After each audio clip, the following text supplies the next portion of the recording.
오늘은 역대 상하서부터 시작하도록 하겠습니다. 바벨론 포로 귀한 자들, 우리가 아직 바벨론 포로 가운데 있죠. 이제 바벨론 포로 귀환하는 사람들의 이야기로 좀 가도록 하겠습니다. 역대 상하서하고 열왕기 상하서는 특별히 좀 다른 시각으로 역사를 쓰고 있다는 것을 기억하시고 읽으셨으면 좋겠습니다.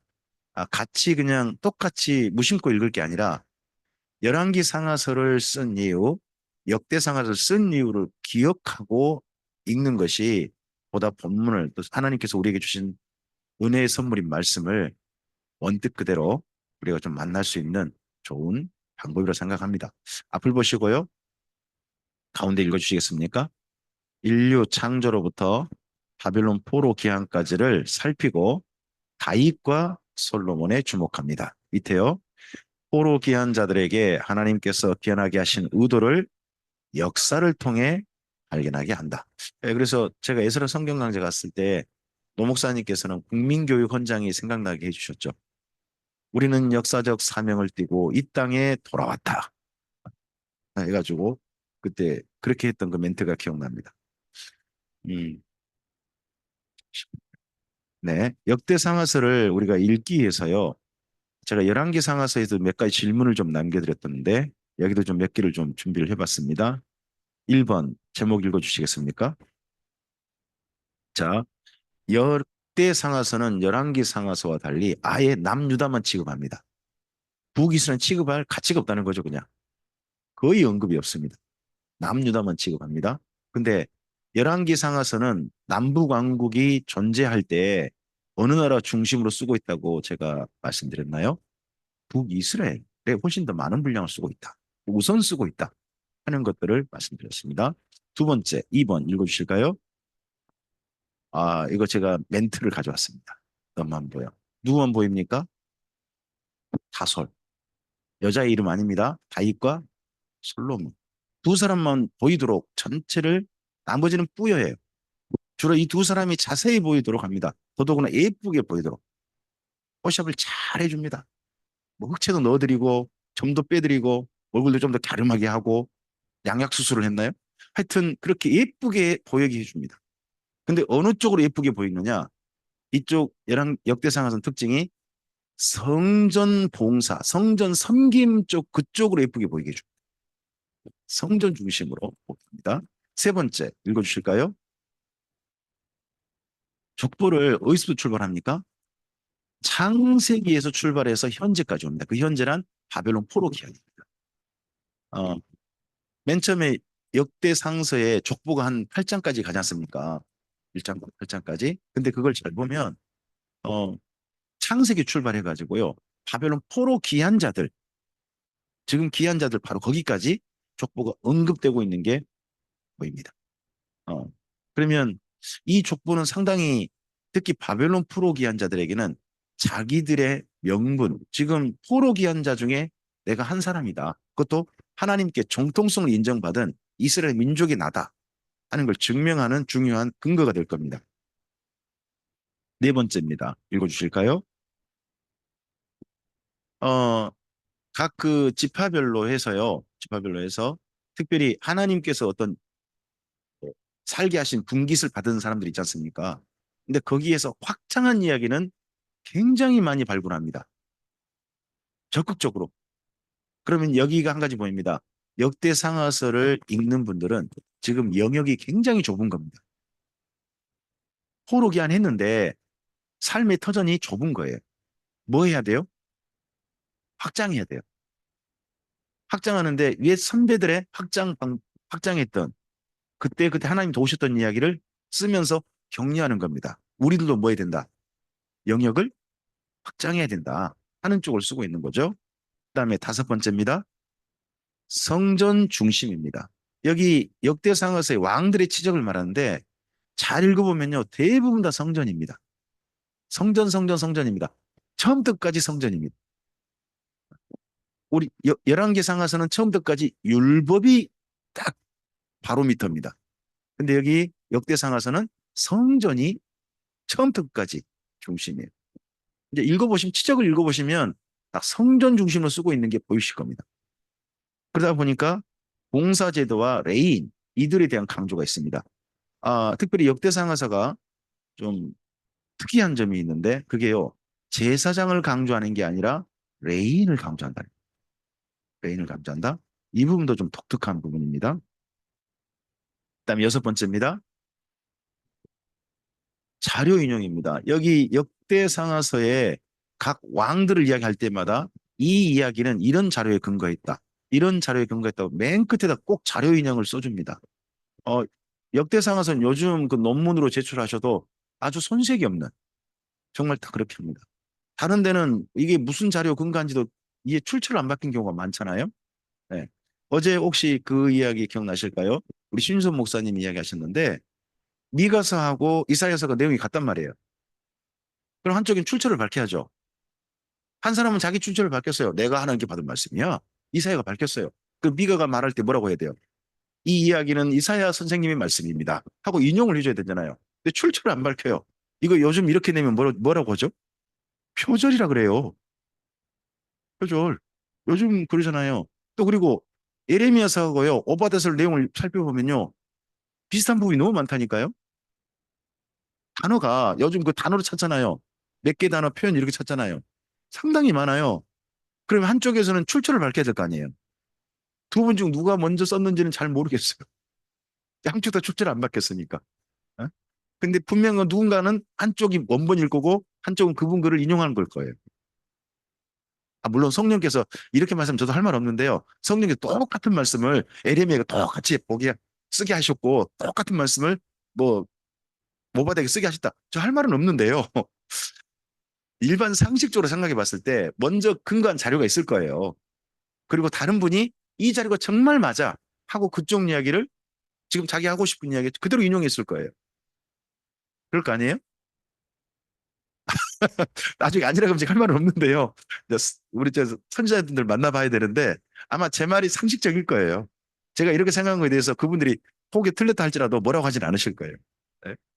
근데 이거에 여기 정말 그 자료 인용에 대한 철저한 인용 후기 이게 무슨 자료 하는 이야기가 역대상하서 있단 말이죠. 그러니까 역대상하서는 글을 어떻게 쓰고 있느냐? 자료를 수집해 가지고 자료를 근거로 자기식으로 지금 쓰고 있는 거예요. 그럼 또 다르게 생각해 보세요. 성령의 감동이라는 게 뭐예요? 성령님의 감동. 우리 좀 다르게 생각해 볼 부분이 있다는 거예요. 어제 잠언을 우리가 읽으실 때 잠언 중간에 이것도 솔로몬의 잠언이라 히스기야의 신하들이 편집한 것이라고 하는 잠언서 25장 1절 말씀이 있었죠. 자, 그렇게 편집해서 지금 우리가 보는 잠언이라는 책의 형태를 이룬 거거든요. 맞죠? 그잖아요? 그럼 그 책을 이룰 때 성령께서 감화 감동하셨나요? 인정하시나요? 그러면 역대상하를 쓰게 하실 때 성령께서 감화 감동하신 거 맞나요? 그러면 자료를 수집해서 자료를 근거로 전체 글들을 정리할 때도 누가 감동하셨다? 성령께서 감동하셨다.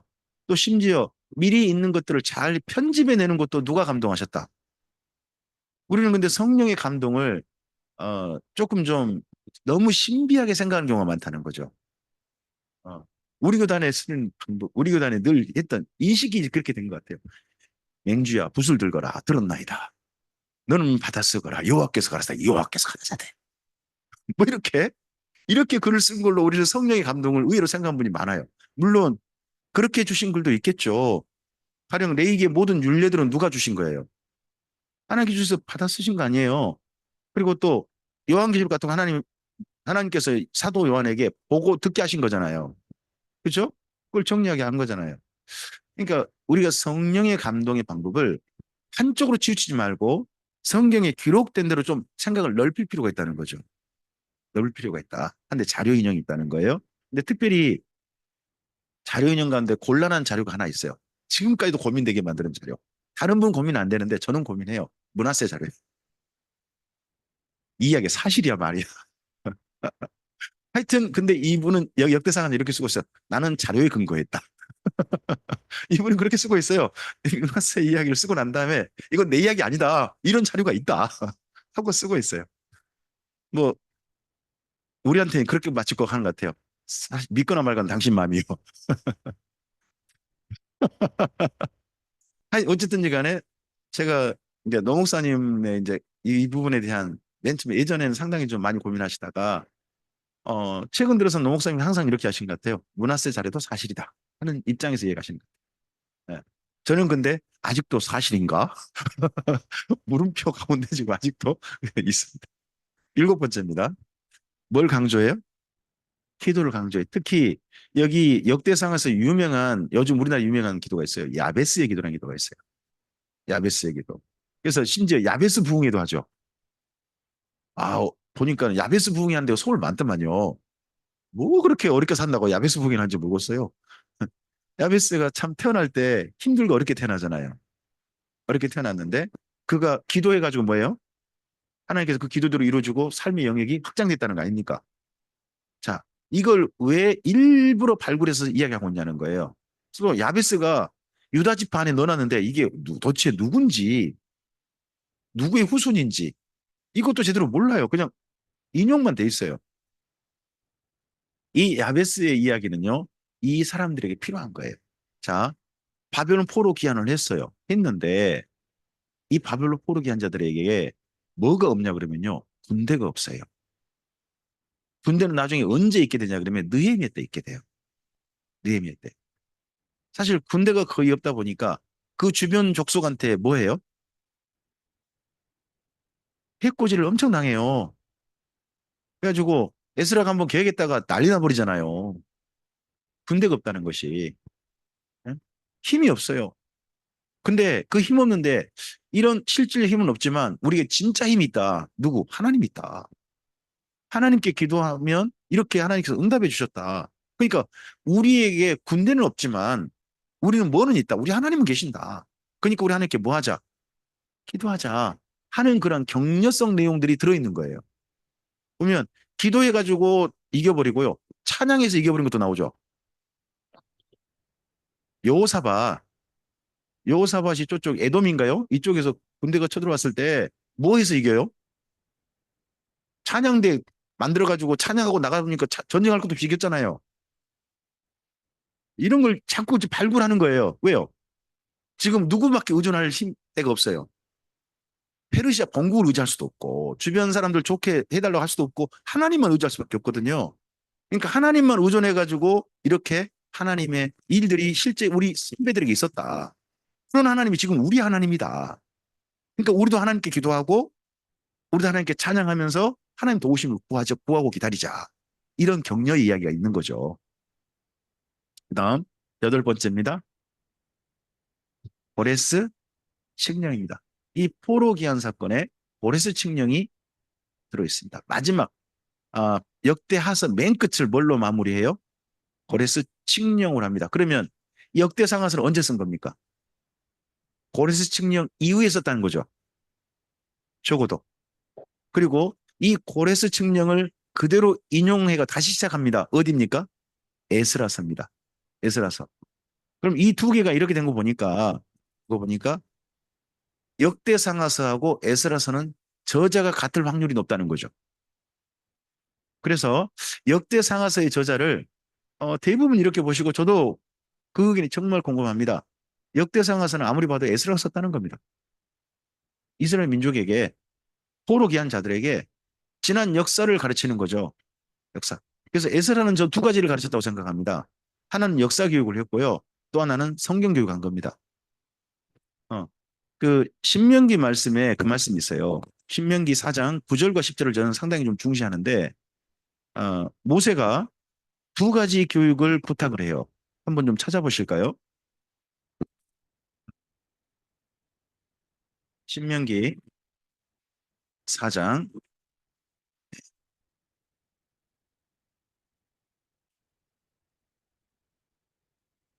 9절과 10절이요. 자, 9절 먼저 읽어볼까요? 오직 너는 스스로 삼가며 내 마음을 힘써 지키라. 그리하여 내가 눈으로 본 그 일을 잊어버리지 말라. 내가 생존하는 날 동안에 그 일들이 내 마음에 떠나지 않도록 조심하라. 너는 그 일들을 내 아들들과 손자들에게 알게 하라. 거기 9절에서 제일 많이 반복되고 있는 단어가 뭔가요? 그 일이요. 그 일. 그 일이죠. 그러면 여기 구절은 뭘 교육하라는 거죠? 뭘 기억하고 뭘 교육하라? 그 일이잖아요. 이걸 사건이라는 거고 다른 말로 뉴스고 좀 더 고급진 언어로 역사라 그러잖아요. 그러니까 무슨 교육하라는 거예요? 역사 교육하라는 거죠. 그 다음에 10절을 읽어주세요. 내가 호렙산에서 내 하나님 여호와 앞에 섰던 날에 여호와께서 내게 이르시기를 나에게 백성을 모으라 내가 그들에게 내 말을 들려주어 그들이 세상에 사는 날 동안에 나를 경외함을 배우게 하며 그 자녀를 가르치게 하리라 하셨습니다. 여기 10절은 무슨 교육하는 겁니까? 호렙산에서 들려주셨던 말씀이죠. 율법이잖아요. 그러니까 9절은 무슨 교육을 부탁했고 역사 교육이잖아요. 또 하나 10절은 무슨 교육을 부탁했어요? 네, 율법 교육입니다. 성경 교육이에요. 자, 에스라가 돌아와서 이 두 가지 교육한 거예요. 우리가 아는 것처럼 느헤미야 8장에서 성경 교육했잖아요. 또 그리고 역대상하서를 남긴 거예요. 무슨 교육한 거예요? 역사 교육한 거예요. 어디에 그분이 근거했겠어요? 그분이 율법을 성실하게 읽으신 거잖아요. 그러면서 율법을 따라서 실천하려고 한 거죠. 오늘 우리들도 그래서 이 두 가지 그 모범은 기억할 만해요. 역사 교육과 성경 교육. 교회가 양손에, 목회자가 양손에 이 두 가지를 가지고 역사를 바르게 보게 하고 성경을 바르게 보게 해서 하나님의 선하신 뜻이 옛날만 아니라 오늘에도 우리를 통해서 실현되도록 오늘을 사는 거 이게 필요한 거죠. 그 다음에 9번입니다. 읽어주실까요? 비교 역사. 어디 와요? 열왕기서와 비교합니다. 쓰는 관점이 다르다는 거예요. 열왕기서는 왜 우리가 이렇게 포로로 잡혀왔지? 하는 관점을 쓰고 있습니다. 역대사가서는요. 그랬는데 우리가 어떻게 다시 귀환했지? 하는 그런 관점인 거예요. 관점이 서로 다른 시점에서 쓰고 있으니까 역사를 보는 시점이 있으니까 둘 다 보셔야 돼요. 둘 다. 오른쪽이 맞다가 아니에요? 둘 다 맞다예요. 맞습니까? 둘 다 성경의 시각이잖아요. 그럼 둘 다 맞은 거예요. 그럼 둘 다를 우리가 함께 우리 안에 담을 수 있어야 돼요. 한쪽 두지 말고 열왕기 상하서의 시각도 우리에게 필요합니다. 그와 함께 무슨 시각도 필요합니까? 역대 상하서의 시각도 우리에게 필요한 겁니다. 둘 다 하나님께서 우리에게 주신 선물이니까요. 그다음에 10번째입니다. 쓴 이유입니다. 대상자가 1차 독자가 누구예요? 바벨론 포로 귀한 자들입니다. 우리들이 아니에요. 첫째. 1차 독자는 바벨론 포로 귀한 자들을 기억하고 여기 역대상하서 읽어보고 그리고 난 다음에 우리는 그럼 어떻게 해야 되지? 그 다음으로 넘어가야 되는 겁니다. 자, 뭐 역대상에서 이 정도 하겠습니다. 뭐 부족합니까? 부족하시면 다음에 또 오시면 됩니다. 좀 더 자세히 제가 내용을 좀 해서 해드리겠습니다.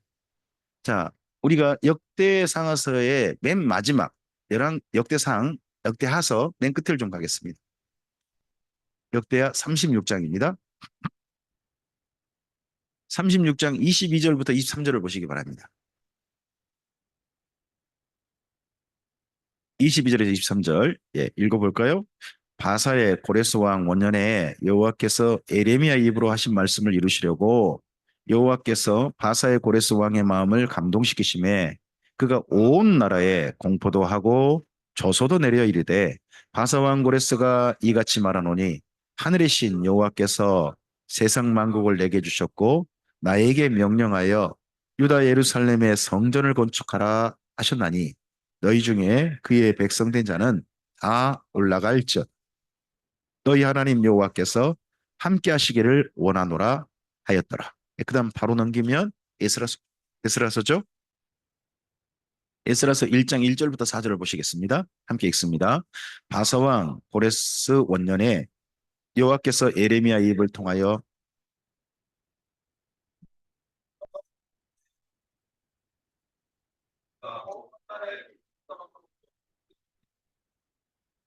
바사왕 고레스는 말하노니 하늘의 하나님 여호와께서 세상 모든 나라를 내게 주셨고 나에게 명령하사 유다 예루살렘의 성전을 건축하라 하셨나니 이스라엘의 하나님은 참 신이시라.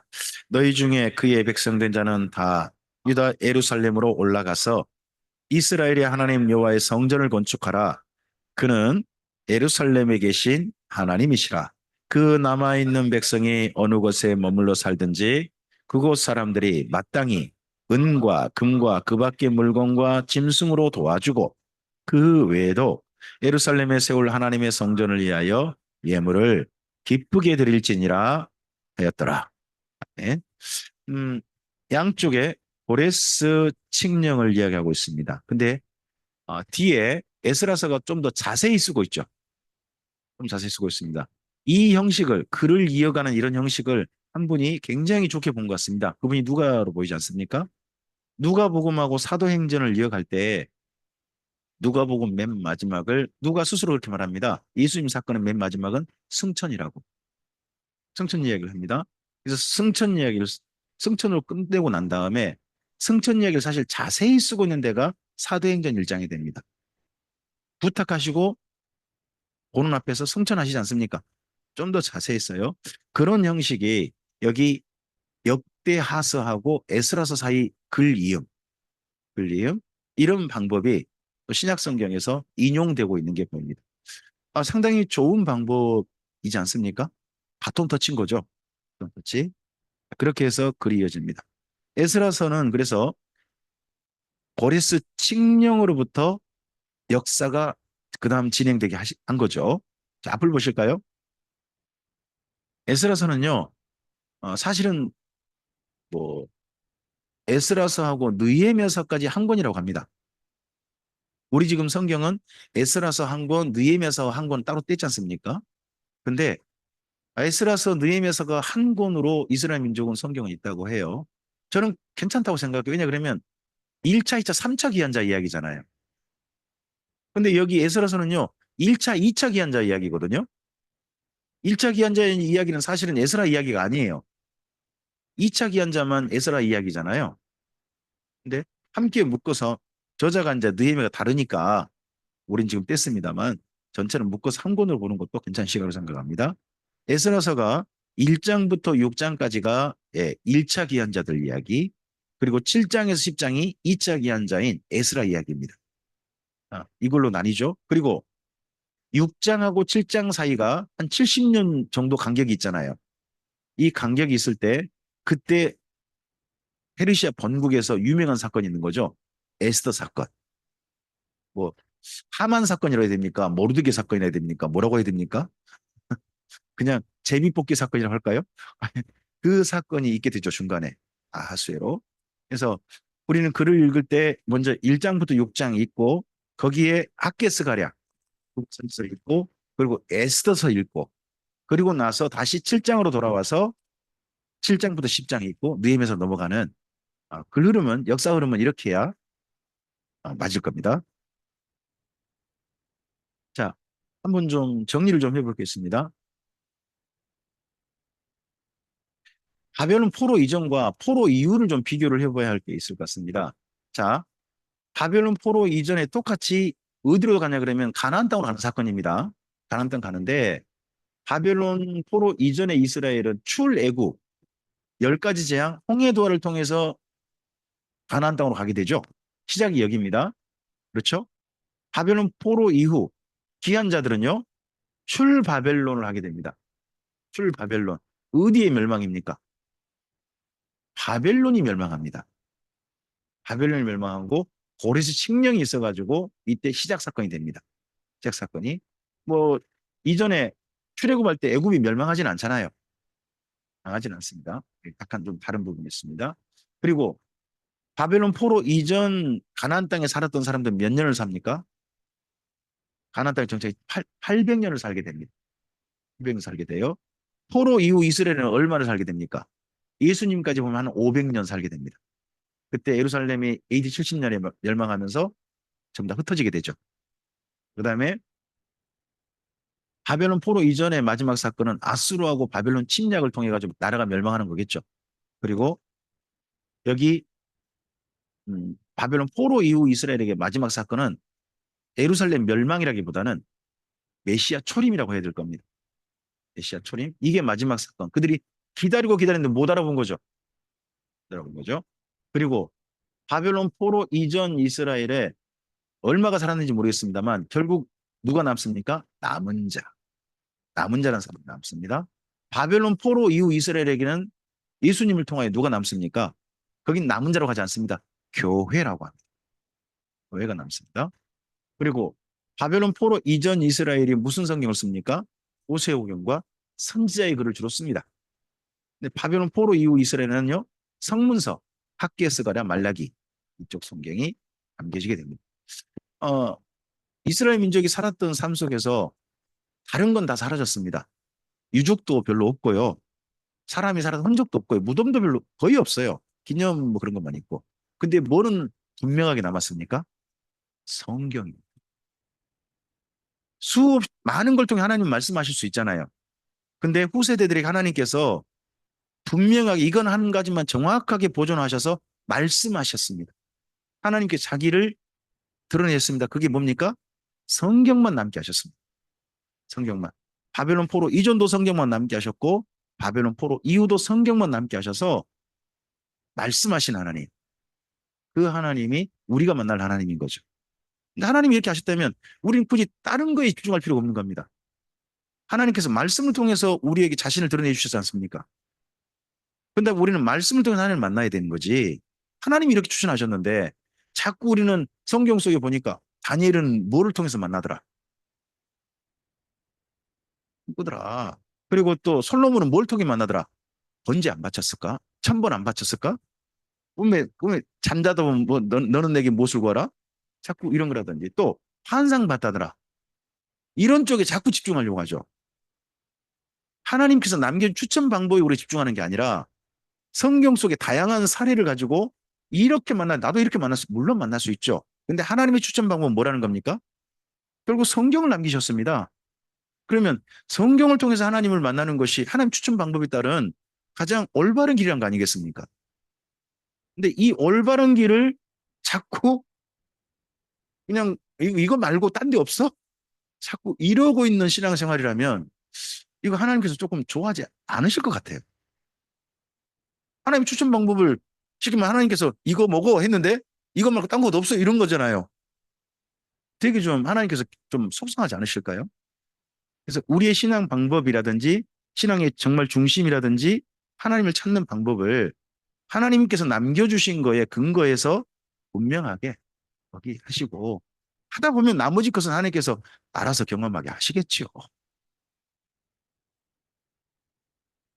자, 바벨론 포로 귀한 자들을 이렇게 좀 생각을 해봤습니다. 그 이제는과 이제부터니라는 말로 제가 표현하고 싶었습니다. 바벨론 포로 기한이 1차, 2차 했어요. 이제는. 해서 무슨 일을 합니까? 자, 1차 기한자 옆에 읽어주실까요? 수르바벨, 여호수아, 학개, 스가랴 등은 성전을 재건했습니다. 그리고 2차 기한입니다. 에스라는 율법을 교육하고자 했습니다. 그리고 난 다음에 3차 기한, 이제부터 사실 느헤미야 13장 그 이유가 중요하거든요. 교육도 하고 가르쳤어요. 그럼 그 이후 어떻게 되냐 하는 거죠. 이제부터는. 자, 3차 견제 읽어주세요. 느헤미야는 성벽을 중수했고 에스로와 함께 성경 강좌를 실시했습니다. 율법을 기준으로 생활까지 했습니다. 그럼 그러고 난 다음에요. 그러고 난 다음에 말라기가 온다는 겁니다. 하나님께서 기대하시는 쪽으로 안 간다는 거죠. 자, 성경을 읽다 보면 참 슬픈 게 이스라엘 민족을 출애굽시키셔서 시내산에서 일부러 만나시고 그들에게 가나안 땅으로 들여보내시면서 하나님의 소원을 드러내시잖아요. 너희가 내 말을 듣고 내 언약을 지킨다면 너희가 내 소유가 되고 제사장 나라가 되고 거룩한 백성이 될 것이다. 그렇게 해주지 않겠니? 라고 물어보시잖아요. 근데 이스라엘 민족이 그때 뭐라고 답했어요? 예, 그렇게 하겠습니다 했어요. 그러고 들어간 거 아니에요. 근데 800년의 결과가 뭐예요? 자기들만 망한 게 아니라 주변도 망하게 한 거예요. 역사 판도가 바뀌잖아요. 다시 바벨론 포로기 한 자들이 성전을 짓고 하나님 말씀을 배우고 하나님 말씀을 따른 실천한 삶도 느헤미야를 통해서 교육받았어요. 이렇게 받은 이유가 뭐예요? 돌아온 이유가 뭐예요? 똑같잖아요. 하나님의 소유가 되어지고 제사장 나라가 되어지고 거룩한 백성이 되는 거잖아요. 이제부터는 중요하다는 거죠. 근데 그 결과가 또 뭐로 끝나요? 말라기로 끝나요. 그러면 우리도 생각해 봅시다. 이걸 이제 우리에게 적용해 볼 부분이죠. 우리가 예수님 이전의 삶 어떻게 살았든지 간에 우리가 예수님 만난 이제가 있잖아요. 이제. 그래서 늘 우리는 언제 삽니까? 오늘을 살잖아요. 오늘을 살고 있잖아요. 그러면 이제 이 다음에 뭐가 중요해요? 우리가 이렇게 사는 우리가 주님 만난 이유가 중요한 거잖아요. 이제부터는 교회가 이제부터는 결과가 우리 교회 결과가 바벨론에 멸망한다든지 말라기로 가버렸다 이런 결과로 가면 안 되는 거죠. 하나 기대하신 결과는 이 땅 가운데서 하나님 나라를 실현하다가 착하고 충성된 조가 내가 잘했도다 하는 사람은 주 앞에 서는 거 아니겠습니까? 또 그런 교회 공동체로 주님 앞에 기쁨을 함께 서는 거 아니겠습니까? 이제부터는 이제 이런 걸 통해서 우리가 성경 읽기를 하는 거죠. 하나님의 뜻을. 여긴요, 아, 페르시아의 그 다리오 왕의 유명한 유적이랍니다. 굉장히 오래된. 그래서 지금 뭐 이거 세계 문화유산 중에 한 곳이라고 하죠.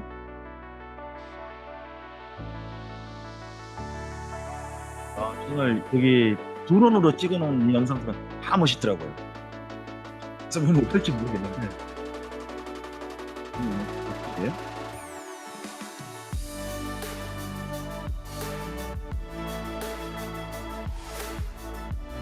지금부터 보니까 2500년 전 정도에 이런 시설을 만들었다는 거잖아요. 페르시아에. 잡죠? 부르는 거죠. 이거 호갱용입니다. 호갱용. 어시요 하는 거. 네? 저 유튜브에 이 짧게 올라와 있어요. 네. 네. 자, 페르시아 우리가 지금 이제 에스라서를 읽을 때 에스라서 이후를 읽을 때 페르시아 황제와 관련된 우리가 성경 좀 연결은 미리 좀 정리하고 가시는 것이 읽는데 좀 도움이 되실 것 같습니다. 가장 먼저 페르시아 황제 중에 누가 있습니까? 고레스가 있지 않습니까? 고레스 때 누가 연결돼야 합니까? 수룹바벨, 여호수아죠. 이때 뭐가 이루어집니까? 1차 기한하고 성전 중건이 시작됩니다. 이때. 그다음 고레스 다음에 고레스의 아들이 누굽니까? 캄비세스 2세. 그때도 여전히 누굽니까? 수룹바벨, 여호수아입니다. 그때 무슨 사건이 있습니까? 성전 공사가 중단됩니다. 그다음에 슈도 스메리디스, 슈도란 말이 가짜란 말이죠. 가짜. 스메리디스인데 가짜 스메리디스라는 뭐 그런 말이죠. 이때도 수룹바벨 여호수아하고 성전 중건이 여전히 중단된 상태입니다. 그러다가 누가 황제가 됩니까? 다리우스 이스타페스라는 사람이 뭐 페르시아를 떠받치는 7가문 중에 한 가문이라고 그러죠. 그 가문 중에 한 사람이 다리우스 이스타페스가 네, 황제가 됩니다. 그때 누가 등장합니까? 학계 스가랴. 이때 다시 뭐가 이루어집니까? 성전 공사가 다시 시작합니다. 그리고 4년 만에 완공됩니다. 그것도 예전 솔로몬 성전보다 사실은 더 크게 지은 겁니다. 사실은 좀 더 크게 그렇게 지은 겁니다. 이런 부분이 있고요. 그 다음에 아, 다리오의 아들이 아하수에로입니다. 아하수에로. 이때 누가 기억나야 합니까? 에스더, 모르드게가 떠올라야 되죠. 불임전 사건, 제비뽑기 사건이 이때 있었습니다. 그러고 난 다음에 우리 성경상 느헤미야서까지 오면 누가 있어야 됩니까? 아닥사스다, 아르타크세르크세이스. 영화 300에 나는 관대하다 했던 그 왕. 아주 삐까번쩍 화려하게 나왔죠. 나는 관대하다. 잠깐 그 사람이 아하수에로인가요? 영화 300은 아하수에로네요. 예, 아하수엘의 아들. 영화 302인가? 302에 그저 302에 그때 황제였던 것 같네요. 그때가 아르타크세르크세이스. 그때가 에스라 느헤미야입니다. 에스라 느헤미야. 그래서 2차, 3차 기한과 이때 성경 강좌가 이루어지게. 이제 이 정도는 기억을 하시고 에스라서, 에스더서, 느헤미야서를 읽으시면 좀 더 읽는데 보탬이 좀 될 것 같습니다. 에스라서 1장부터 5장을 뭐 글을 읽을 수도 있습니다만은 간단하게 좀 정리할 수 있다고 봅니다. 앞을 좀 보실까요? 제가 뒤에를 읽어드릴게요. 앞에를 읽어주세요. 1장부터 2장이요. 네, 3장이요.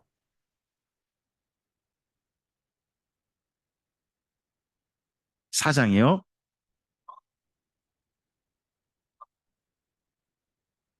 5장이요? 아, 그럼 우리 에스라서 1장, 5장 읽었잖아요. 뭐 이 정도면 읽은 거지. 스토리가 사실 이래요. 별거 없어요. 읽어보세요. 그럼 이런 내용이에요. 좀 더 좀 디테일한 것은 여러분이 잘 챙기시고 이 정도입니다. 네네. 뭐 그 가운데서 뭐 건축 공사하기 전에 먼저 각각 집들 먼저 마련하고 나중에 모였다. 이런 이야기는 주변에서 우리 충분히 상식적으로 이해됩니다. 그렇지 않습니까? 먼저 어디 공사하기 전에 항상 건축 사무소 먼저 짓잖아요. 그리고 자재들 다 갖다 놓고 그러고 난 다음에 시작하잖아요. 똑같아요. 여기도 그렇게 합니다. 그러니까 그 정도로 읽으면 되는 거고 그리고 항상 굴러온 돌은 박힌 돌들한테 얻어맞습니다. 그죠? 제 시골이 섬이었는데 섬에 다리가 낮으면서 외지인들이 땅값을 무지 올려놨습니다. 그래서 제 고향 섬에 한 70%가 지금 땅 주인들이 외지인이라고 합니다.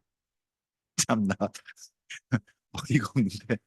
하여튼 그곳에 그 외지인들께서 요즘은 한두 분씩 오셔가지고 금산이라는 제 섬인데 소록도 바로 뒤편이거든요. 거기가 괜찮다고 해가지고 오셔서 사신 분들이 있습니다. 근데 보면 특징이 있어요. 마을 한가운데 집을 절대 안 얻으세요. 마을 쫙쫙 밖에 외진데 있잖아요. 그런 데다가 집을 일부러 짓고 거기서 사시거나 그래요. 절대 마을 사람 한가운데는 집을 안 얻으시더라고요. 아, 이유가 있겠죠? 이유가 있겠죠? 아니, 그러니까 이거 중단된 게 다 그 이유가 있어요. 이유가 있어요. 한번 여쭤보고 싶어요. 가나안 땅의 주인이 이스라엘 민족이에요? 70년 동안 산 사람들이에요? 이스라엘 민족이 잡혀갔잖아요. 70년 동안 비었잖아요. 빌 때 그 땅을 70년 산 사람들 있잖아요. 70년 돌아온 사람 있잖아요. 누가 주인이에요? 산 사람이에요? 70년 만에 돌아온 사람이에요? 그 갈등이에요. 다른 갈등이 아니에요. 우리나라도 비슷하죠. 지금 6.25 전에 6.25 때 그때 정도 북에서 남으로 내려오신 분들 많다고 하죠. 근데 그분들 내려올 때요. 토지 문서 가지고 내려오신 분들 있대요. 지금도 가지고 있으시대요. 그런 분들 많대요. 통일되면 뭐가 많을까요?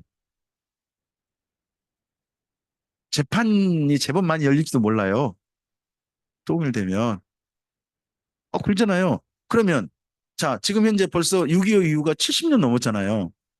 그죠? 그럼 70년 산 사람이 주인이에요? 70년 올라가, 땅이요! 한 사람이 주인이에요.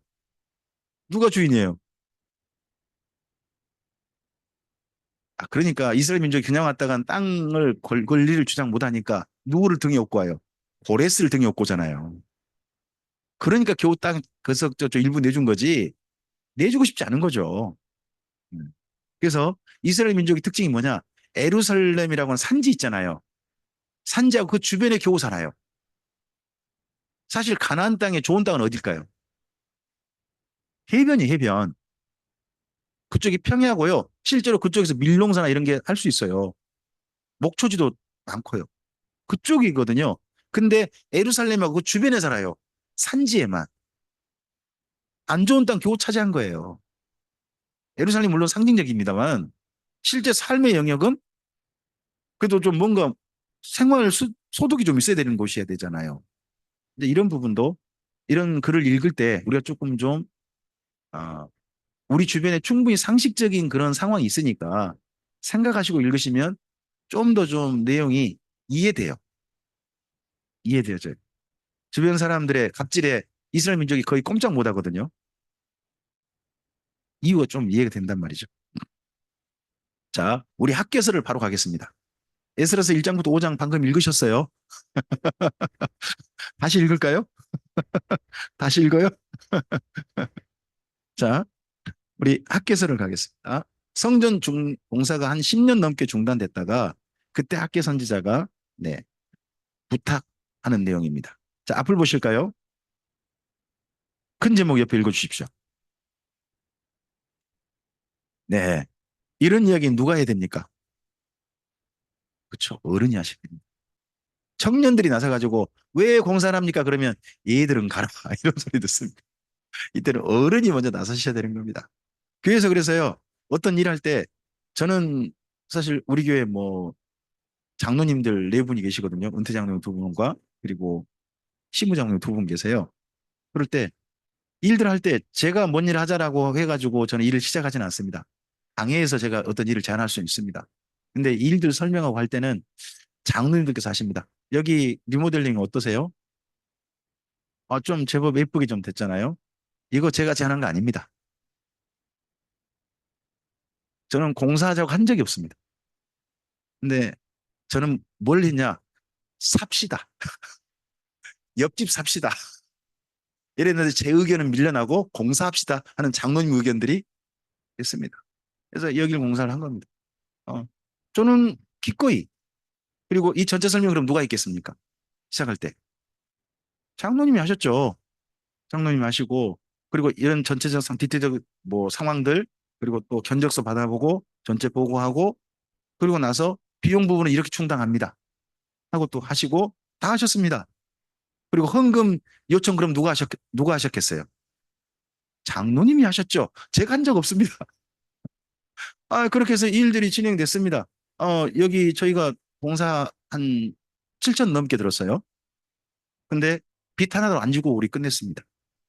그 전에 남겨둔 적금으로도 모아둔 돈이 있었고, 교회 또 헌금으로 비축된 기본 상비 기금이 있어서 그분 빼고, 그리고 성도님께서 장로님들께서 앞장서서 헌금하시고, 성도님 헌금하셔서 비용 전혀 무리 없이, 뭐 빚낸 것 없이 그렇게 끝냈습니다. 확실히 어른들이 나서니까 일들이 조용하게 순적하게 다 진행이 되더라고요. 그리고 어른들이 앞장서 일하니까요. 여기 일하는데 어른들 두 분이 장로님 오셔가지고 막 여기저기 일하십니다. 그러면 성도님들 어떻게 해야 될까요? 여기 짐들 이 옆집을 정보원 빌렸거든요. 옆집으로 이삿짐 옮기고 하는 거 성도님 다 나와서 동원하셨습니다. 누가 앞장서시고? 장로님들이 어른이 앞장서야 한다니까요. 아, 우리 장로님들 최고입니다. 멋진 분들이시고. 어. 여기 학계 이 공사 중단될 때 학계 선지자도 나이가 아주 많은 분입니다. 심지어 이분은요 어느 정도 분이냐? 수룹바벨, 여호수아 잠깐 오시오 하면 두 분이 와야 될 정도의 권위 있는 분입니다. 아, 제가 가끔씩 가다가 윤 대통령님께 좀 뭔가 좀 이야기 좀 하고 싶습니다. 대통령님 저 좀 잠깐 봅시다 하면 대통령 그쪽 관저에서 뭐 대통령실에서 뭐라고 연락이 올까요? 신청을 하시기 바랍니다. 그러고는 연락이 안 오겠죠. 아, 피레미급은 안 만납니다. 그렇죠? 한 300 이상의 좀 선물을 가져가면 혹시나 만나실라나? 그건 잘 모르겠습니다만은 하여튼 안 만나실 거 아니에요. 응? 근데 그래도요, 뭐 박근혜 전 대통령이 대통령 잠깐 좀 봅시다 그러면 가겠습니까? 안 가겠습니까? 표가 달랬는데 안 가겠습니까? 할 거 아니겠습니까? 그런 것처럼 전체적인 귀한 공동체의 최고 어른 중에 한 분이 아마도 학교였을 겁니다. 그분이, 그분이 잠깐 저 좀 봅시다 하면 수룹바벨 여호수아도 부르셨습니까? 어르신 하고 할 정도로 권위 있는 분이 학계니까. 그러니까 하나님께서 학계를 통하여 그 다음 이야기를 시작하게 하신 거겠죠. 자, 밑에를 읽어주시겠습니까? 오랜 성전공사 중단에 대해 민족의 어른 학계가 하나님의 뜻을 받들어 성전 공사 재개를 촉구하였습니다. 네. 그러니까 여기 학계서에는요, 어른만이 쓸 수 있는 준엄한 질책이 있습니다. 어른만이 쓸 수 있는. 젊은 사람이 이런 말 쓰면 안 됩니다. 네 행위를 살피라. 잘했냐 잘못했냐 이런 말은 젊은 사람이 하는 게 아닙니다. 이분이 전체 공동체장에서 우리 행위의 소위를 살펴보자. 이런 말씀을 준엄하게 하시는 겁니다. 어, 성전을 어떻게 지었느냐 하는 부분에 대해서 여러 의견들이 있습니다. 근데 뭐 인터넷상에 찾아보면 수룹바벨 성전 모양이 이렇다 하는 걸로 어느 정도 이야기 다 되고 뭐 나와 있으니까 찾아보시기 바랍니다. 스가랴서로 바로 넘어가기 전에 죄송합니다. 우리 학계서 잠깐 좀 볼까요? 학계서 좀 보셔야죠. 너무 빨리 넘어가면 좀 제가 나중에 죄송할 것 같아서 네, 잠깐만요. 자, 학계서 일정을 보시기 바랍니다. 다리오 왕 제2년 여섯째 달 그 달 초하루에. 자, 학계서 스가랴서 읽을 때 밑줄 그으셨으면 좋겠습니다. 저는 글 읽을 때 도움이 됩니다. 그게 뭐냐 그러면 날짜입니다. 날짜를 비교해서 읽으시기 바랍니다. 자, 학계 선지자는 언제 등장했습니까? 다리오 왕 2년 6월 1일이죠. 밑줄 그어보세요. 그다음에 바로 뒤에 스가랴서잖아요. 스가랴서 1장 1절을 보세요. 네, 읽어볼까요? 다리오 왕 제2년 여덟째 달에 여호와의 말씀이 이또의 손자 베레가의 아들 스가랴 아들 선지자 스가랴에게 임하니라 이르시되 거기 보면 똑같은 인연인데 8월이죠. 8월. 그러니까 2월과 8월 누가 먼저 등장하셔요? 학계 선지자가. 그리고 스가랴는 그러면 학계 선지자의 그런 말씀에 전한 말씀이 옳습니다. 돕기에서 그다음 보조로 등장한 거예요. 보조로. 이 부분들은 그래서 날짜를 좀 기억해 보시는 겁니다. 다시 학교에서 일장을 가시죠. 아, 선지자 학교로부터 말미암아 스알델의 아들 유다 총독 수룹바벨과 여호사닥의 대제사장 여호수아에게 임하니라 이 시대. 누구를 대상으로 지정해 말씀을 들어야 할 대상으로 수룹바벨과 여호수아여 하나님의 말씀을 들으시오 하는 겁니다. 두 사람에게. 만군의 여호와가 이같이 말하여 이르노라 이 백성이 말하기를 여호와의 전을 건축할 시기가 이르지 아니하였다 하느니라. 성전 공사가 한 10년 넘게 중단되면요. 우리 같아도 그런 말 나올 만 하겠어요. 저도 이제 교회 이런저런 경영을 해보고 하다 보니까 원래 꿈꿨던 일이 진행이 안 되면 하나의 뜻이 아닌갑다는 생각을 하게 돼요. 우리 교회가 이곳에 이사 왔는데요. 이사 와서 다시 딴 데로 좀 나가보고 싶었어요. 너무 이곳이 애지거든요. 바로 옆에가 장성이고 여기 공장 속에 있잖아요. 저희가 25년 있었는데 그냥 교회에 스스로 예배 한 번 하러 오신 분이 5분밖에 없어요. 25년에. 그러면서 한 번씩 들러보는 분들 있잖아요. 없다니까요. 여기가 그런 곳이에요. 그러니까 순전히 우리 성도님들이 소개해가지고 온다든지 그렇게 왔지 그냥 온 분이 없어요. 그러니까 이곳 말고 딴 데로 옮겨봅시다 하는 이야기들 제법 나왔죠. 제법 나왔는데 어, 봤더니 광주로 일단 여기서 나가려고 하니까는 우리 예배당이 여기 현재 가지고 있는 비용의 4배, 5배 비용이 있어야 그 다음 예배당을 마련할 수 있더라고요. 성도님들 부담이 너무 큰 거예요. 그래서 결국은 이걸 빚을 우리가 해서라도 딴 데 가겠습니까? 아니면 그대로 있겠습니까? 제가 먼저 말씀드렸습니다. 저는 안 갔으면 좋겠습니다. 그랬더니 장로님들께서 못 이긴 척 그럽시다. 그러시더라고요. 지금은 우리 교회에서 딴 데 옮기자는 이야기 더 이상 하지 않습니다. 너무 우리가 25년 있었잖아요. 어느 정도 옮길 만한 시기에 있다가 우리는 기회를 놓친 거죠. 하나님 뜻이 아닌갑어요. 여기 있는 게 하나님의 뜻인갑어요. 그래서 제가 이제 그 다음 제안했던 게 바로 우리 옆집을 사는 거였습니다. 옆집 현재 지금 매물로 나와 있거든요. 매물로 나와 있어서 뭐 이거 우리가 좀 삽시다 했는데 그거 대신에 예배당 리모델링 합시다. 그럼 그럽시다. 저는 기꺼이 뭐 장로님께서 하시자고 하는 대로 합니다. 제 의견이 꼭 옳은 건 아니잖아요. 그래서 그렇게 하고 이겨 사는 걸로 그럼 제 역할은 여기까지입니다. 제가 목회를 앞으로 많이 할 수 없어요. 뭐 한 십몇 년 하면 저 끝난단 말이에요. 한 2, 3년. 그때 제가 무리하게 일을 벌려가지고 그 다음 또 목회자에게 짐질 일은 좀 없다. 하는 생각이 있어서 그럼 내 역할은 여기까지 하겠습니다. 이곳에서 제가 성실하게 목회하겠습니다. 하는 걸로 전 생각을 가지고 있습니다. 하나님 뜻이 아닌갑다. 일정 시간이 지나면 이렇게 생각하는 것이 우리의 당연한 상식적인 반응 아니겠습니까?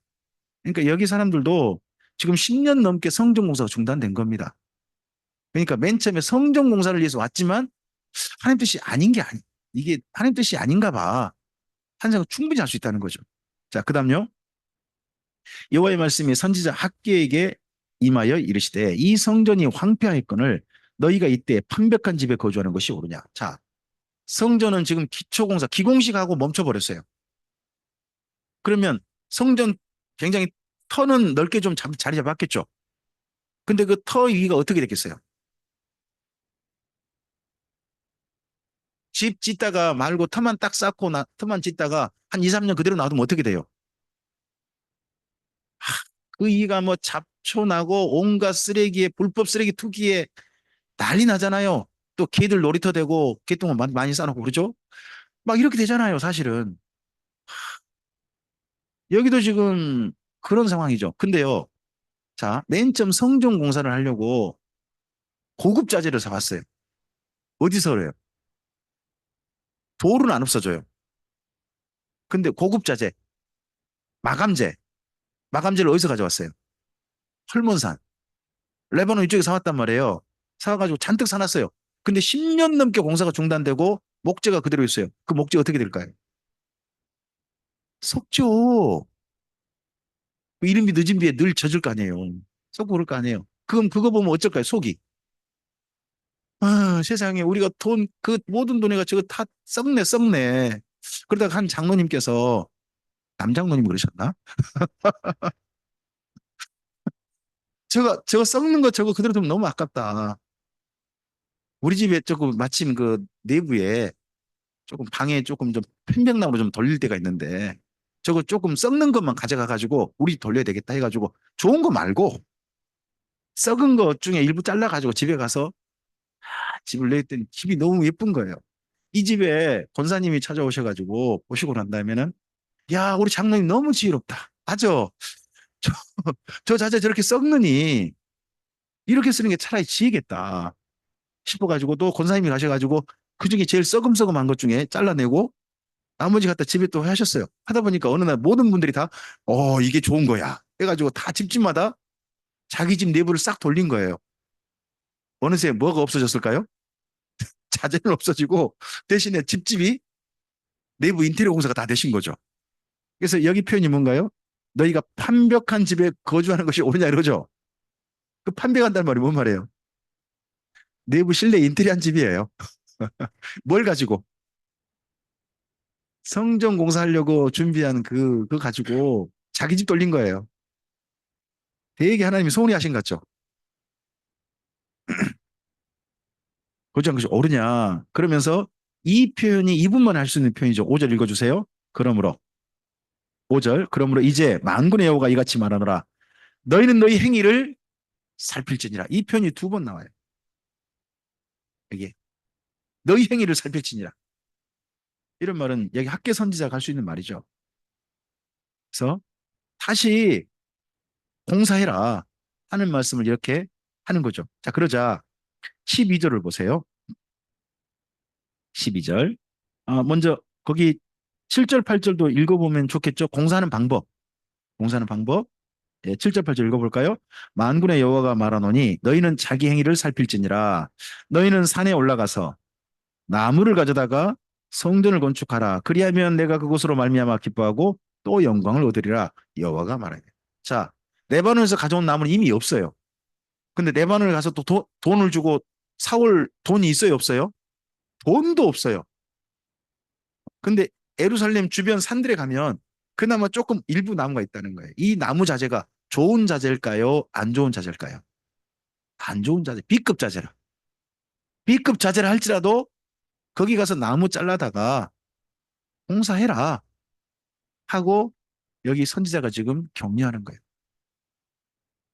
자, 그러했을 때 12절입니다. 반응입니다. 이 말씀 들은 반응. 읽어주실까요? 스알델의 아들 수룹바벨과 여호사닥의 아들 대제사장 여호수아와 남은 모든 백성이 그들의 하나님 여호와의 목소리와 선지자 학개의 말을 들었으니 이는 그들의 하나님 여호와께서 그를 보내셨습니다.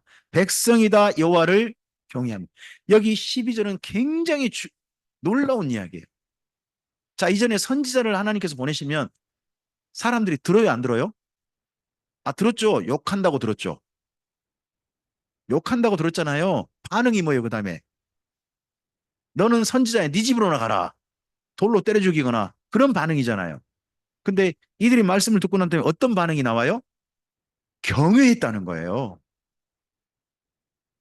이게 우리가 맨 처음 봤잖아요. 신명기 31장 9절부터 13절 말씀을 듣고 배워서 경외한다. 이거 원했잖아요. 바벨론 포로 생활 할 만한 거예요. 이분들이 이런 반응을 해요. 자, 그러자 그렇게 경외한 사람들에게 학개서에 다시 한번 격려합니다. 13절 읽어주세요. 여호와의 이임을 받아 백성에게 말하 이르되 여호와가 말하노니 내가 너희와 함께하노라 하니라. 자, 그러자 그 다음요. 여호와께서 스알델의 아들 유다 총독 수룹바벨의 마음과 여호사닥의 아들 대제사장 여호수아의 마음과 남은 모든 백성의 마음을 감동시키심에 그들이 와서 만군의 여호와 그들의 하나님의 전 공사를 하였으니 때 시간 또 기억해 놓으시는 거예요. 15절 그때는 다리오 왕 제2년 여섯째 달 24일이었더라. 말씀 전하는 날은 언제였죠? 1절 1일이었죠. 1일. 근데 실천한 날, 이 말씀을 듣고 난 다음에 실천한 날은 언제예요? 24일이에요. 몇 주 정도 지났죠? 3주 지난 거죠. 그럼 3주 동안 뭐 해본 거예요? 충분히 생각해 본 거죠. 충분히 생각해 보고 난 다음에 이걸 실천할 걸 말 거냐.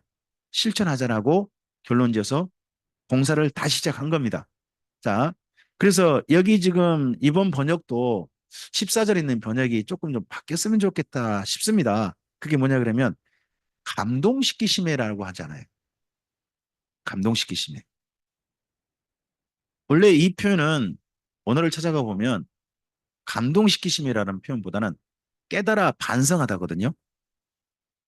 깨달아 반성하다. 그러면 이 표현이 가장 적절할 것 같아요. 그 깨달아 반성한다는 말 한자로 쓰면요. 각성이라고 하잖아요. 각성이 저는 가장 옳다고 봐요. 아니면 깨달아 반성하고 이렇게 쓰는 게 가장 옳다고 봐요. 근데 이게 감동시키심이 하고 이전엔 성경에는 승분시킴이 해놨거든요. 흥분시키심에. 그러니까 성전 공사하려면 예배당 짓는 공사하려면 성도들의 마음이 이전 그 개혁 한글에 의한다면 성도들의 마음이 어떻게 돼야 돼요? 흥분돼야 돼요. 흥분돼야 돼요. 그러다 보니까 그 꼭 그 예배당 건축할 때 보면 꼭 건축을 위해서 부흥회를 하시죠. 그런 게 안 다녀보셨어요? 부흥회를 하시잖아요. 근데 그럼 부흥회가 그 성전 공사를 예배당 공사를 위한 부흥회 할 때 그 부흥회가 무슨 부흥회겠어요? 흥분해져. 성도의 마음이 어떻게 돼야 공사가 되니까 흥분돼야 되니까 그래서 막 흥분시키는 거죠. 찬양을 통해서 기도를 통해서 막 흥분시키는 거죠. 아주 뜨겁게 흥분되고 난 다음에 눈을 감게 하죠. 눈을 감게 하고 난 다음에 자 하나님의 예배당을 위하여 성전을 위하여서 1억 80을 손드시기 바랍니다. 흥분된 마음으로 손을 들게 하는 거죠. 안 들었다도 아 감사합니다. 자 5천 손드시기 바랍니다. 아, 누가 벌써 들었나 보다. 나도 그럼 나도 들어야 되는 거 아니야? 자 이렇게 하고 난 다음에 그 다음에 그 마음 그대로 바로 작정해야 돼요. 한참 생각해보고 해야 돼요. 그날 바로 작정해야 돼요. 아니면 좀 생각해보고 작정하셔야 돼요. 아니죠. 이 마음 누가 또 뺏어간다고 홀딱 뺏어간다고 사탄이 뺏어가본다. 그러니까 지금 당장 뭐하라. 빨리 작정하라. 여기 보면 3주 만에 하잖아요. 그리고 깨달아 반성했잖아요.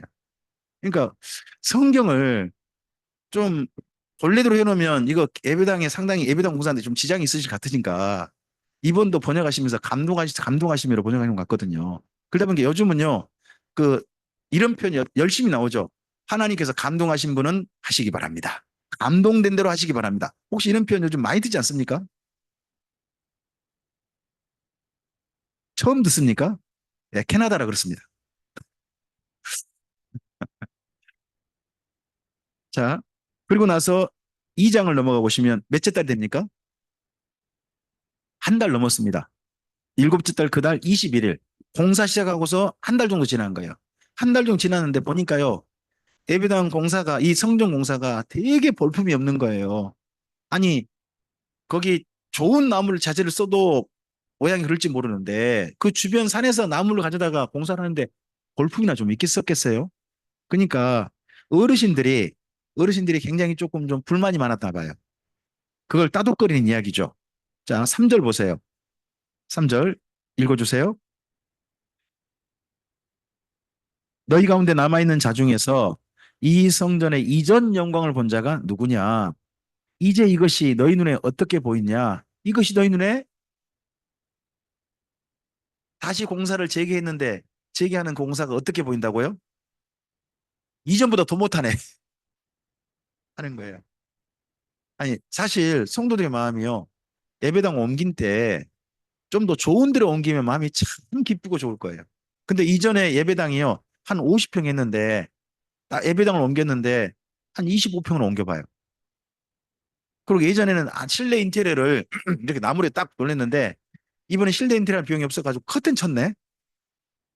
앞에는 전부 다 또 하고 그러면 어떤 기분이 들까요? 이게 좋아요. 그렇게 될까요? 아니면 야, 이거 이렇게 해가지고 하나님 좋아하시겠냐?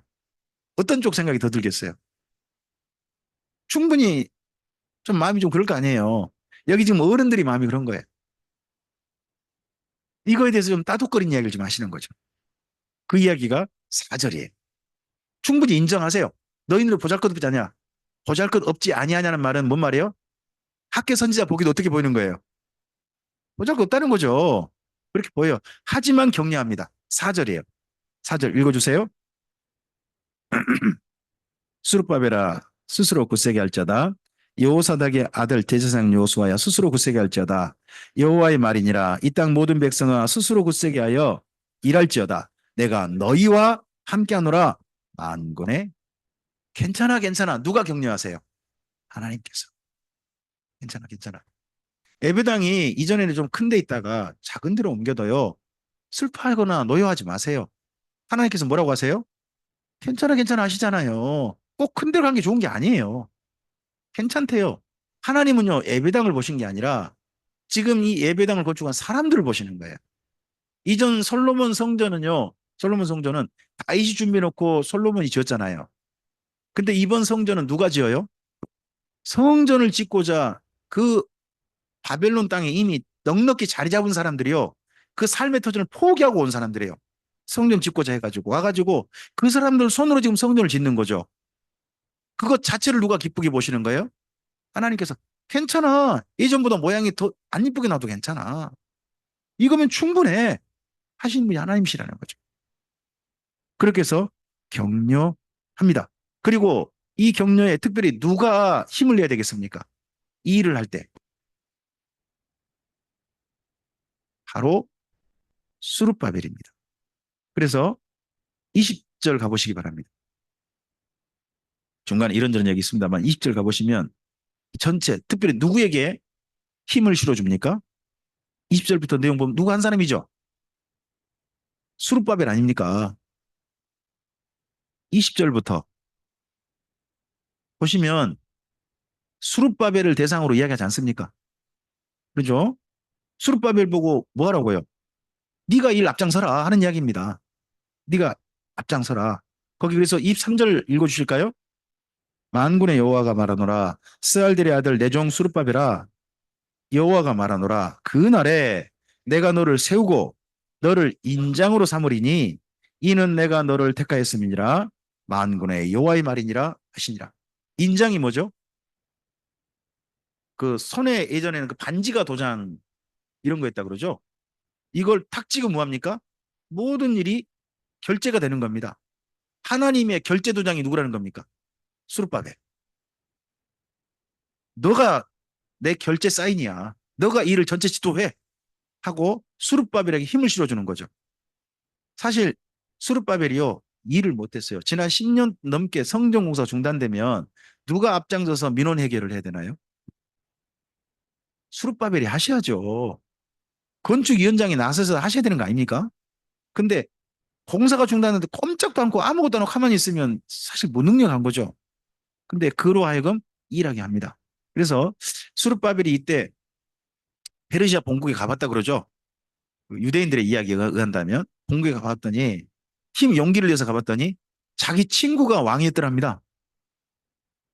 어릴 때 함께 친하게 된 친구가 그 친구가 다리우스 이스타페스죠. 그 다리우스 이스타페스가 너무 반가워하면서 어, 이 중앙 강요로 같이 일하지 않겠냐 했을 때 아, 폐하 감사합니다만은 제겐 더 중요한 일이 있습니다. 우리 예배 성전공사 이거 좀 재개할 수 있도록 도와주십시오. 하니까 자료도 찾아보고 해가지고 어 뭐 앙메다궁에서 이전 고레스 칙령을 찾아낸 거 아닙니까? 찾아낸 사람이 다리오입니다. 찾아내가지고 이거 근거해가지고 공사 다시 시작하자. 그리고 페르시아 제국에 엄청난 돈을 세금을 동원해가지고 이 공사를 하게 합니다. 그래서 여기 말씀에 중간에 7절 말씀 있을 거예요. 2장 7절. 2장 7절에 이 내용이 페르시아의 세금을 말한 겁니다. 만국의 보배 있죠. 만국의 보배. 이때 두 가지가 형성돼요. 자, 다리오 왕 때부터요. 다리오 왕 때부터 페르시아가 한 가지 일에 집중합니다. 그게 뭡니까? 그리스와의 전쟁입니다. 그리스와의 전쟁. 전쟁을 하려다 보니까요. 그쪽에 힘을 써야 되니까 국내는 웬만하면 봐줍니다. 한 곳 집중해야 되니까. 그러니까 성전공사 안 막는 겁니다. 분위기가 그렇게 조성되는 겁니다. 거기다가 이 성전공사 할 때 뭐 해줘라? 많이 도와줘라. 세금 좀 보태줘라. 하는 겁니다. 그렇게 성전공사가 돼요. 여기 7절 말씀 가지고 우리가 부응회를 많이 했죠. 저도 많이 들었죠. 우리가 하나님께 이거 헌금 바치면 이렇게 바치면 하나님께 어떻게 하신다? 만국의 보배를 동원해 가셔가지고 이 예배당 건축하게 해주신다. 만국의 보배가 동원된 게 아니라 은행 돈이 동원되더라고요. 사실은. 근데 여기는요, 이자 한 푼 안 줘도 되는, 원금도 안 갚아도 되는요, 실제 만국의 보배였어요. 완전 그대로 다 해가지고 4년 만에 공사 끝날 정도로 사실 예루살렘에서 공사를 한다는 게요, 쉽지가 않아요. 재료들이 나무 건축 재료 같으면 레바논에서 와야 되잖아요. 그럼 레바논에서 어떻게 오겠어요? 예루살렘에 오려면 바다로 해가지고 옆바라는 항구로 도착해요. 옆바에서 거기까지요. 밑에다가 나무 목재들 하면 뭐 수레로 실러 오거나 아니면 그 밑에다가 그 작은 나무들 해가지고 불리잖아요. 불려가지고 거기까지 가져오는 거예요. 이 어마어마한 긴 공사에 인력이 얼마나 동원될 것이고 기간이 얼마나 동원될 할 거겠어요. 또 그 재료가 그렇게 가져오면 그 재료가 얼마나 비싸겠어요. 근데 그 모든 것들이 재료가 페르시아 제국이 후원해 버리니까 4년 만에 빚 하나도 안 지고 갚을 것 없이 공사가 이루어져 버린 거 아닙니까? 누구 말대로 했더니 학계 선자 말대로 했더니 이게 되는 겁니다. 이러면서 여기 바벨론 포로 기한 공동체가 누구를 경험합니까? 하나님을 경험하는 하나님을 경험하는 사건이 여기 학계 이야기인 거죠. 이 학계 선지자의 이러한 이야기에 한 분이 나서 가지고 옳습니다라고 하는 분이 있는 거죠. 그분이 누구? 스가랴입니다. 전 그래서 스가랴에서는 옆에가 이렇게 했어야 옳다고 봅니다. 옆에 읽어주세요. 어르신 말씀이 옳습니다. 네, 이게 물론 1장부터 끝장까지는 아닙니다. 1장부터 한 8장 정도까지, 아니 6장 정도까지가 이 내용인 거죠. 자, 밑에를 읽어주세요. 학계 그대로 2개월 후 등장한 스가랴도 성전 건축 재개를 응원했습니다. 그 다음 또요. 나이 들어 성숙한 스가랴는 미래의 예루살렘과 거기에 오실 메시아를 보았습니다.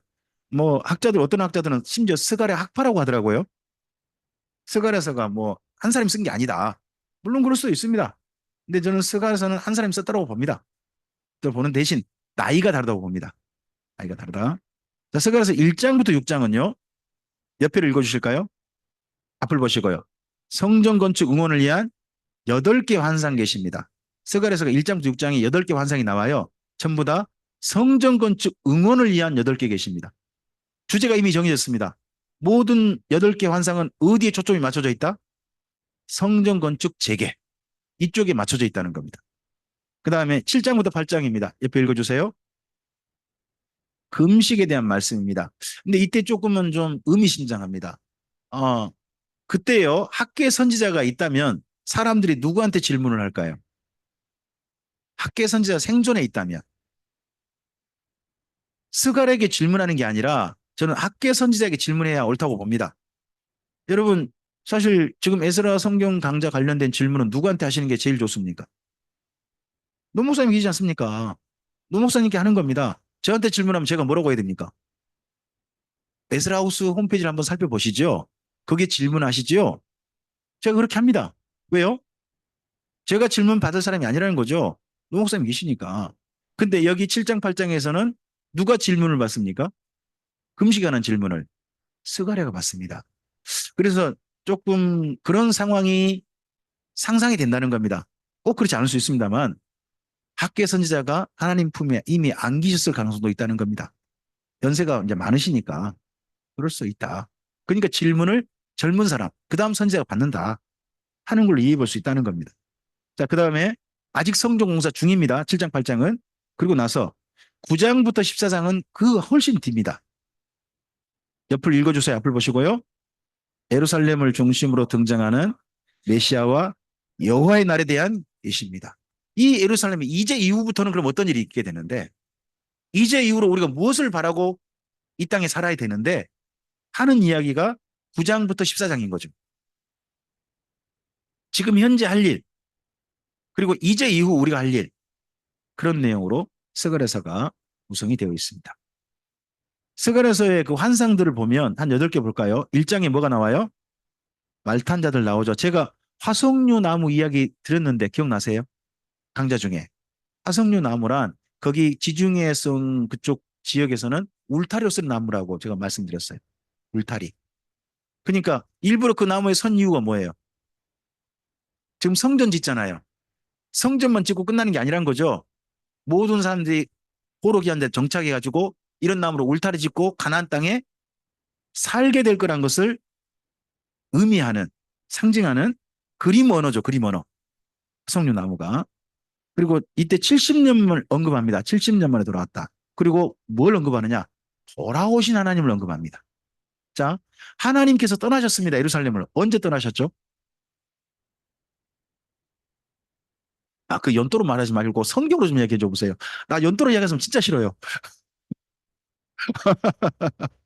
언제예요? 거기가 성경 얘기하시라니까 성경 몇 장? 에스겔서 11장이잖아요. 아, 안 하셨죠? 8장에 보시면 8장 에스겔서 8장 보면 예루살렘의 처참한 제약상을 보이죠. 그리고 9장이 뭐합니까? 인치죠. 인쳐가지고 살점 살리고 나머지 죽이잖아요. 그 환상 보여주잖아요. 그러나 10장에 뭐예요? 이삭을 준비하시죠. 케루빔 타셔가지고 예루살렘하고 싹 돌아보시는 하나님 보여요. 11장은 뭐예요? 떠나버리세요. 어디로? 바벨론? 포로들에게 그 표현이 이렇게 나와요. 잠시 있겠다. 잠시. 하나님은 잠시 잠깐 고개 돌리시면 몇 년 지나요? 그러니까 노 목사님이 그런 이야기 하셨을 때 참 제가 공감이 됐어요. 하나님께 잠깐 나보고 웃어주면 몇 년 지나는 거예요? 70년 지나고 잠깐 나보고 화내시면 몇 년 지나버리고 있는 거예요? 그러니까 그러니까 하나님이 잠깐 보실 때 그때 잘해야 된다 하는 이야기가 참 그때 마음에 와닿던 이야기가 있습니다. 70년 만에 돌아오신 하나님 이야기를 1장에서 이야기해요. 하나님이 돌아오셨다면 하나님이 계실 곳이 필요하죠. 계실 곳 어디? 성전. 성전이 지어진다는 거죠. 그 이야기 1장의 이 계시, 이 환상이죠. 그다음에 1장에 넷불 나오죠. 이스라엘 괴롭혔던 넷불입니다. 근데 강대국이 그 뿔을 잘라버려가지고 괴롭히지 못하게 할 것이다. 사실 이 성전 공사를 할 때 페르시아가 그리스와 전쟁하는 통에 나라의 이런저런 대소사에 크게 간섭하지 않게 된단 말이에요. 그러면서 성전 공사를 편안하게 할 수 있는 분위기가 조성되는 게 있습니다. 그 다음에 2장에 가면 뭐가 나와요? 측량줄. 근데 측량줄로 뭐를 측량해요? 성전을 측량하는 게 아니라 아예 예루살렘을 측량해 버려요. 성전은 당연히 지어지고 거기도 뭐도 건축된다. 예루살렘은 도시도 건축된다라고 하는 예, 그 내용을 해요. 그리고 또 초대하죠. 바벨론에 아직 머물러 있는 사람들에게 어디로 돌아오라 제발 합니다. 우리 좀 상상을 좀 하나 좀 해볼까요? 좀 안 좋은 상상인데요. 1차 포로 기한자들이 돌아왔잖아요. 근데 성전 공사 중단됐죠. 10년 넘게. 그 사이에 그래도 10년 넘게 중단된 동안 돌아온 사람들이 계속 그 자리에 있었을까요? 일부 혹시 돌아간 사람도 있을까요?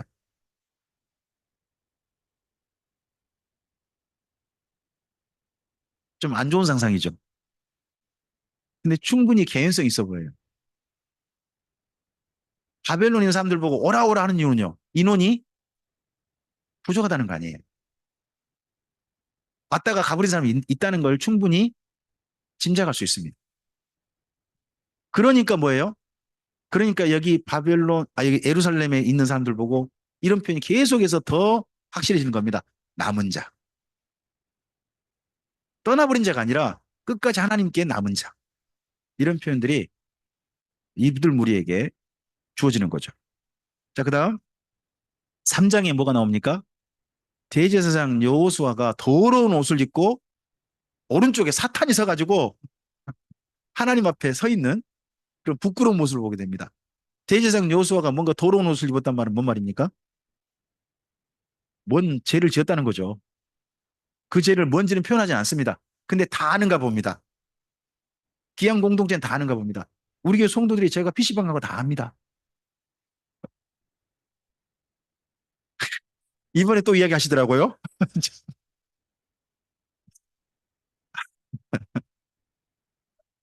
하여튼 뭐, 언급해 주셔서 감사하긴 했는데, 제가 그쪽 듣다가 딴 데 잠깐 돌렸다가 또 왔습니다. 좀 그러더라고요. 네네. 자, 어쨌든 이제 이 대제사장 요소가 뭔가 죄를 지었다는 거예요. 근데 그 죄 지은 거 보면 에스라서 맨 끝장에 보면 보입니다. 이방인과 통혼했다 하는 게 보입니다. 근데 이 대제사장에 대해서 하나님께서 사면해 주십니다. 새 옷을 입혀 주십니다. 그리고 그러니까 선지자가 요청합니다. 머리에 뭘 씌워달라. 자, 새 옷을 입고 흰 옷을 입고 머리에 관을 쓴 대제사장 언제 차림입니까? 대속죄일. 대속죄일 때 차림입니다. 이 차림이면 뭐가 우선 전제돼야 됩니까? 성전이 지어져야 일을 할 수 있습니다. 대제사장 여호수아가 대제사장이 흰 옷을 입고 그리고 머리에 관을 쓰는 것은 성전이 있어서 대속죄일 제사를 드려야 가능한 모습입니다. 그럼 성전이 지어져야 이게 되는 거 아니겠습니까? 성전 지어진다는 겁니다. 그리고 대제사장들은 뭐라고 합니까? 너는 성전 뜰에서 너희를 하게 될 것이다. 뜰에서. 성전 지진 걸 계속해서 강조하는 대제사장의 사명과 함께 그런 이야기를 하는 겁니다. 그리고 사장엔 누구를 말합니까? 두 감람나무죠. 두 감람나무가 누구입니까? 스룹바벨과 여호수아. 이 일들을 전체 이 두 사람이 진행할 것이다. 합니다. 뭐 이 비슷한 사람이 나중에 요한계시록에 등장하게 되죠. 요한계시록에 11장 정도에 등장합니다. 그 다음에 5장에서는 두루마리를 말합니다. 두루마리. 이 성전 공사를 위해 온 사람들이 하나님 앞에 거룩한 무리가 돼야 되는데 자꾸 어떤 죄가 걸리는 것 같습니다. 어디가 떠오르냐 그러면 예전 성막 지을 때 성막 짓고 하나님께 십계명 받았을 때 범죄했던 광야 이스라엘 민족이 떠오르게 합니다. 그때 어떻게 했습니까? 송아지를 갖다가 확 부숴가지고 아시가 없앴지 않습니까? 그랬던 것처럼 이 얘기 지금 바벨론 포로 기한 공동체에 남아있던 죄의 흔적, 습관적인 죄들 또는 관습의 죄들 이런 것들을 다 털어내라는 거죠. 털어내고 성전 공사를 위한 정말 거룩한 무리가 되어달라 하는 내용이 있습니다. 그리고 그게 5장에 두 가지죠. 두루마리하고 에바 여인. 그리고 6장에 네 병거가 있습니다. 북쪽 전쟁 여기 지금 예루살렘의 북쪽이면 어디입니까? 그리스 전쟁을 말한 겁니다. 그 당시 그쪽을 통해 가지고 이 일들을 도우실 겁니다.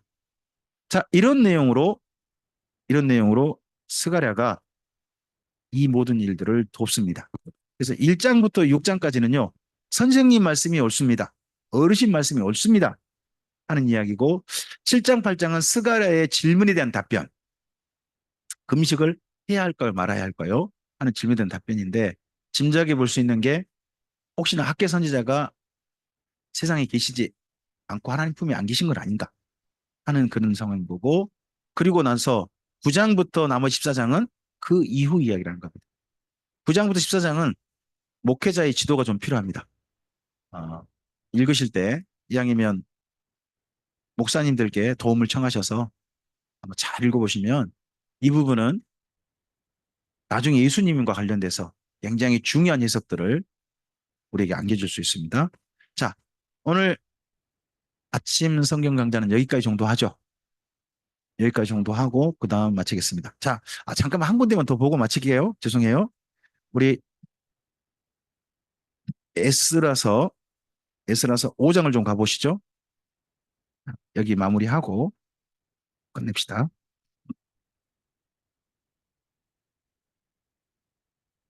에스라서 5장 1절 있죠. 5장 1절. 뭐 여러분도 밑줄 그으셨죠? 표시하시면 좋겠죠. 두 사람 이름. 학계와 스가랴 있지 않습니까? 1절 읽어볼까요? 선지자들 곧 선지자 학계와 이또의 손자 스가랴가 이스라엘의 하나님의 이름으로 유다와 예루살렘에 거주하는 유다 사람들에게 예언하였더니 그다음요. 이에 스알델의 아들 수룹바벨과 여사닥의 아들 예수아가 일어나 예루살렘에 있던 하나님의 성전을 다시 건축하기 시작하며 하나님의 선지자들이 함께 있어 그들을 도왔다는 겁니다. 그러면 학계 선지서와 스가랴 선지서의 중요한 주제가 뭡니까? 성전 건축 다시 하라는 겁니다. 예언이 그쪽 내용에 집중돼 있다는 거 아니겠습니까? 그 예언 듣고 일한 거니까. 예. 그래서 그 일을 하고 이 일에 대해서 페르시아 본국의 예, 정식 그 일들을 허가를 받습니다. 자, 6장을 가보시기 바랍니다. 그 근처 총독이 성전공사 다시 했는데 저거 어떻게 할까요? 라고 질문을 했더니 답변이 왔습니다. 6장 1절, 예, 2절까지 읽어주실까요? 조서를 내려 문서창고 곧 바벨론에 보물을 쌓아둔 보물정각에서 조사하게 하여 메데도 왕 원년에 앙메다 궁성에서 한 두루마리를 찾았으니 거기에 메데도의 앙메다 궁성 엑바타나죠. 하마단이라고 하기도 한 그곳에서 문서를 찾았다는 겁니다. 그 문서가 고레스 칙령이었습니다. 그 칙령을 찾아서 가지고 근거 있다. 이거 도와야 된다. 이거 더더구나 고레스 황제가 명령한 거니까 반드시 실행해야 된다. 하고 누가 인정해 줬냐 그러면 다리우스 이스타페스가 인정한 겁니다. 그래서 먼저는 그 내용을 언급합니다. 3절부터 보시면 3절부터 언급한 내용이 5절까지죠. 3절부터 5절까지는 무엇을 근거합니까? 고레스 칙령을 근거합니다. 그렇죠? 그리고 난 다음에 6절부터 있죠. 6절부터는 그 이 근거해 가지고 누가 명령합니까? 6절, 7절은 누가 명령한 거예요? 다리오가 명령한 겁니다. 그리고 8절을 보시면 여기에 조서가 하나 더 잊었습니다. 다리오 조서라고 해야 되겠죠. 앞에는 고레스 조서라면 거기 8절은 다리오 조서입니다.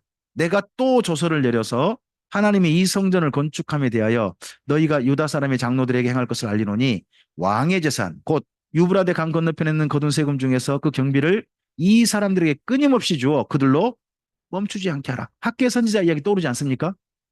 만국의 보배가 오게 하겠다 하신 말씀을 누가 실행시켜 줍니까? 다리오가 이렇게 실행시켜줘서 그 일이 이루어지게 됩니다. 그래서 그 일들이 언제 이루어집니까? 13절 먼저 13절부터 15절까지 읽어주세요. 유브라데강 건너편 총독 다드네와 스달보스네와 그들의 동관들이 신속히 준행하니라. 유다 사람의 장로들이 선지자 학계와 이또의 손자 스갈의 권면을 따랐으므로 성전 건축하는 일이 형통한지라. 이스라엘 하나님의 명령과 바사왕 고레스와 다리오와 아닥사스다의 조서를 따라 성전을 건축하며 일을 끝내되 다리오 왕 제6년 아달월 3일에 성전 일을 끝내니라. 다리오 왕 2년에 성전 공사를 재개해서 다리오 왕 제6년에 4년 만에 끝내버렸어요. 이 어마어마한 공사를. 대단한 거죠. 그러면 페르시아가 얼마나 많은 돈을 퍼부어줬는지 보이죠. 만국의 보배가 온 겁니다. 그래서 저도 이런 말씀 보고 한 가지 좀 생각한 게 있었습니다. 우리나라 한은 총재를 제가 좀 친구로 만들어야 되나? 재경부 장관 뭐 이런 분을 하면 좀 될라나? 한 생각을 했습니다. 근데 저는 그럴 일이 없는 것 같아서 예, 이런 일은 이제 망국에 보면 포기하기로 했습니다. 저는. 자, 이렇게까지 하면 우리가 1차 포로 기한자들의 일, 성전 중건 거기까지는 우리가 함께 보신 겁니다. 그럼 그 다음에 2차 포로 기한자는 이로부터 70년 후고요. 그 중간에 에스더 사건이 있습니다. 우리가 식사 후에 에스더 사건을 먼저 만나고 그 후에 에스라, 느헤미야 이쪽 이야기로 우리가 함께 이어가도록 하겠습니다. 감사합니다.